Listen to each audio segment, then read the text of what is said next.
Hey everyone, welcome back for another deep dive. Today we're going to be looking at starting over, after a big life change.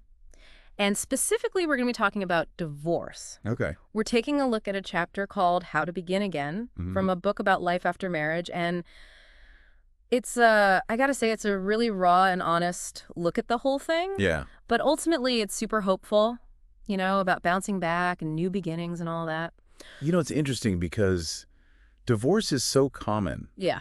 but it's often seen as this like really personal and isolating experience. Right. But the things it brings up, like loss Yeah. and identity and, rebuilding yourself, Yeah. those are things that anyone who's gone through a major change in their life can relate to. Absolutely. And this author, she does not shy away from the pain at all. Right away, she uses words like mind control Wow. and trap to talk about why she decided to end the marriage. You get this feeling that she was manipulated emotionally and she just finally reached her breaking point.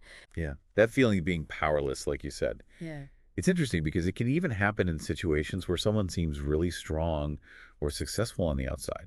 Yeah. It really shows you how our voices can be silenced in these subtle ways. Mm. And it takes a lot of courage to break free from that. It does. And what really struck me was how, even when things were so dark, she found strength in her faith. Mm. She talks about prayer being like a lifeline and finding peace and direction through her connection with God. That's where things get really interesting, I think. Hmm. A lot of us, regardless of what we believe in, can relate to needing something bigger than ourselves to hold on to during tough times. Right. Psychologists call it meaning making. It's like a basic human instinct Hmm. to look for meaning and understanding when things are hard. Yeah, it seems like that connection to something bigger gave her the strength to actually take action. She talks about really seeking out God's guidance, not just waiting for things to improve, but taking concrete steps to rebuild her life. That's huge because rebuilding after a divorce or any loss Hmm. really isn't something that just happens to you. Right, It takes being involved, right, reaching out for help, setting goals, and taking those tough steps forward. for sure. One of the most striking things she did was decide to leave almost all of her possessions behind. Really? She compares it to escaping a fire with just her Oh, life. wow. It's a really powerful analogy. It is. It makes you think about what letting go really means. Yeah. You know, Mhm. is there a link between getting rid of material things and feeling spiritually free? Mm. I mean, there's a whole field of study about minimalism. Right. It's about how decluttering your physical space can actually make you feel mentally clearer and freer. It's almost like by walking away from everything she owned, she was also choosing to break free from her past and the weight of that experience. Exactly. And letting go isn't just about stuff. Right. It's also about letting go of emotional baggage, resentment, and pain that we hold on to after a loss, Yeah. which can be a really, really difficult process. But in the end, it's so freeing. You know, when she talks about rebuilding, it's not just about finding a new place to live or a new job. Right. It's about finding a deeper sense of who she is, connecting to something beyond material things. And Hmm. she finds that connection through her relationship with God. That's where her story takes this fascinating turn, because she talks about how being isolated and stripped down actually brought her closer to God than she'd ever felt before. Oh, It's like getting rid of distractions created space for a more genuine connection on the inside. right. It makes you think about all the different ways people experience faith. Yeah. She was active in her search before, but it felt like she was just going through the motions. Hmm. It's only when she's alone, facing this incredibly difficult challenge, that she finds this deep closeness with God. That makes me think about this idea of spiritual bypassing. Hmm. It's when we use spirituality to avoid facing difficult emotions or situations. Right. In her case, it seems like she had to go through that darkness and face her pain and fears to arrive at a more real and grounded faith. It's like her faith went through a fire and came out even stronger. And what's so inspiring is that it wasn't just her own strength that helped her rebuild. She talks about the unexpected kindness she received from other people. Yeah. And that brings in another layer to starting over. Yeah. Because while it can feel like this really personal journey, it's often the kindness and support from others that helps us through those tough transitions. Which is interesting because she talks about feeling like she'd burned bridges, pushed people away at first, but then she describes all this generosity from people she wasn't expecting. Old friends, even strangers offering help furniture, just a listening ear. That's a powerful reminder that when we're stressed out, our view of our social networks can be distorted. Yeah. And sometimes reaching out, even when it feels vulnerable, can lead to these surprising and heartwarming connections. It's like that saying, you never know who your angels are. And Right. for her, those angels came in the form of unexpected acts of kindness that really helped her get back on her feet. It makes you think about how compassion spreads. You know, how one person's willingness to help can make a huge difference in someone else's life. Absolutely. And that's what makes this chapter so captivating. Yeah. It's not just about one person being resilient. Right. It's also about the power of human connection and the unexpected ways support can show up. What's really interesting is that this support wasn't just practical stuff. It Right. was emotional, too. Yeah. She talks about feeling truly seen and understood, maybe for the first time. Which, in a way, brings us back to that idea of finding meaning and purpose. Hmm. It's not just about rebuilding a life, but about rediscovering who you are. And that often happens when we have genuine connections with other people. And those connections don't always have to be with people we've known for a long time. Yeah. Sometimes the most powerful support comes from unexpected sources, from people who see us with fresh eyes and offer a new perspective. I think that speaks to how starting over can really change you. It's That- not just about leaving a bad situation. It's about opening yourself up to new possibilities, new relationships, and a new understanding of yourself. Exactly. And that's what makes this chapter so hopeful. Yeah. It's a reminder that even when there's loss and heartbreak, there's still a chance for growth, connection, and a deeper sense of purpose. And sometimes that chance comes from pushing ourselves out of our comfort zones, allowing ourselves to be vulnerable, Mm. and trusting that even when things fall apart, we have the strength to rebuild, and often in ways we couldn't have imagined. It's a reminder that we're not alone when things are changing. Right. There's a whole network of support ready to help if we reach out and let ourselves be helped. Yeah. And sometimes the most beautiful transformations happen when we're brave enough to let go of what's not working for us anymore and embrace the unknown. So as we keep going deeper into this chapter, let's keep in mind those themes of letting go, finding meaning, and the power of human connection. Sound good. You know, it's fascinating how this idea of support goes back to her faith. She talks about getting married. Like it was her going against God's voice, Yeah. ignoring those early warning signs. Yeah. Because she was so caught up in what she thought marriage should be. Yeah. It's like she had this picture in her head of what a good Christian wife was supposed to be. Right. And she ignored her gut feeling, that inner voice that was saying something wasn't quite right. Yeah, that's a classic example of cognitive dissonance. We all do it sometimes, holding on to two things that clash, just so we don't have to face reality. Right. In her case, she thought she should be married and happy, Yeah. but she was feeling more and more trapped and unhappy in the relationship. And it seems like it was her faith that ultimately gave her the strength to break free from that dissonance, to acknowledge her own pain, and make the tough choice to leave. It's interesting because she talks about being really involved in her church, Yeah.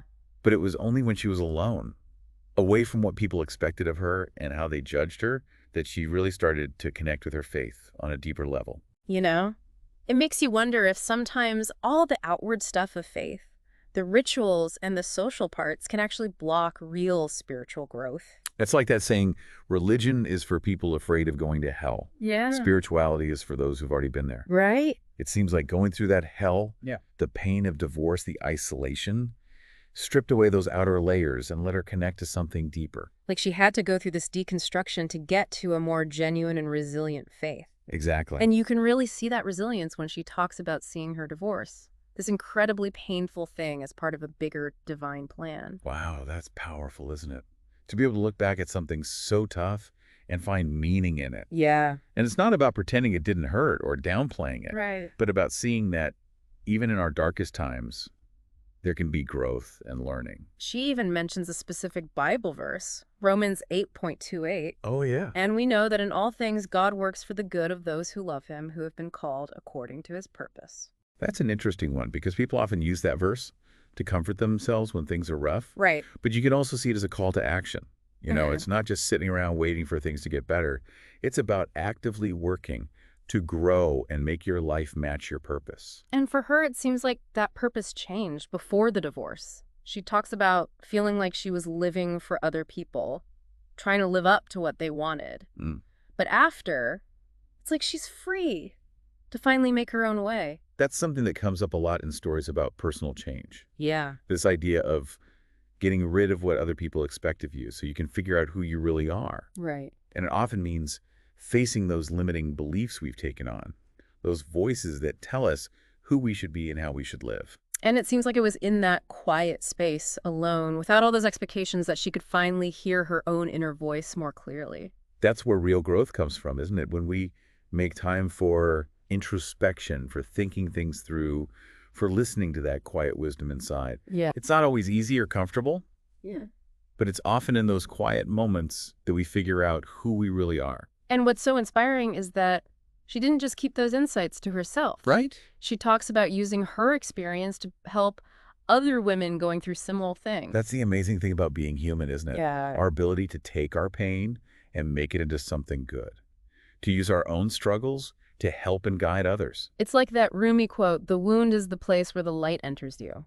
Oh, I like that one. And for her, that light seems to have not only lit up her own path, but also the paths of so many other women who found hope and inspiration from her story. It's a powerful reminder that even when we're going through our own tough times, we can still be a source of strength and healing for others. And sometimes the best way to start again is to help someone else find their own fresh start. Absolutely. And as we get close to the end of this deep dive, it makes you think, what are the areas in our own lives where we need to start fresh? Is there a relationship that needs fixing, a belief that's holding us back, a dream we've been putting off? Those are some big questions. They are. And there's no one answer that fits everyone. Right. But what this chapter shows us is that we all have the ability to bounce back, to change, to write a new chapter in our story. And that new chapter doesn't have to be completely different from the last one. Right. Sometimes it's just a little shift in how we see things, a small change in direction that leads us to something better. It's about being open to change, to the idea that even when things are tough, there's a chance to grow and start fresh. And sometimes the bravest thing we can do is let go of what's not working anymore. The beliefs, the habits, the relationships, to make room for something new and good to come in. It's about realizing that we're not defined by our past. Our mistakes are the challenges we faced. We always have the choice to take a different path, to rewrite our story, to create a future that matches our values and what we want in life. And as we wrap up this deep dive, we want to leave you with a question to think about. What does starting over look like to you?